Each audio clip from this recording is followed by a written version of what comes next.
রাহিম উঠছে আবাসী প্রিয় ভাই বন্ধুরা ও আমার দেশ দরদি মা ভগ্নীরা, মাননীয় সভাপতি, শ্রদ্ধেয় মুরব্বী, উপস্থিত আমার ছাত্র শ্রমিক, কাতি জেলে শ্রমিক কৃষক ভাইরা, আপনাদের প্রতি শুভেচ্ছা জানাই, আপনাদের প্রতি মোবারকবাদ জানাই, আপনাদের প্রতি প্রাণভরে সালাম জানাই, হিন্দুদের অভিনন্দন অথবা নমস্কার জানাই, মুসলমানদের সালাম জানাই, আসসালামু আলাইকুম।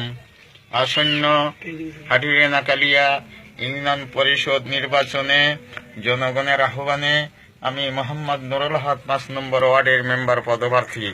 তাই আপনাদের সবারই দোয়ার প্রার্থী, সবার কাছেই দোয়া চাই। প্রিয় এলাকাবাসী, আপনাদের মূল্যবান ভোট দিয়ে জনগণের খেদমত করার সুযোগ দিন, জনগণের খেদমত করার সুযোগ দিন। যদি সম্মান দিয়ে থাকেন, আমি আরো জানতে চাই, আপনারা যদি আমাকে ভালোবেসে থাকেন, এই মুহূর্তে কারা কারা ভোট দেবেন হাত তোলেন তো আমি দেখতে চাই মোহাম্মদ নুরুল হকের ভোট আছে কিনা। তাই আগামীতে আপনাদের মূল্যবান ভোট দিয়ে জয়যুক্ত করে জনগণকে প্রমাণ করে দেখা দিবেন। এই বলি। জয় বাংলা।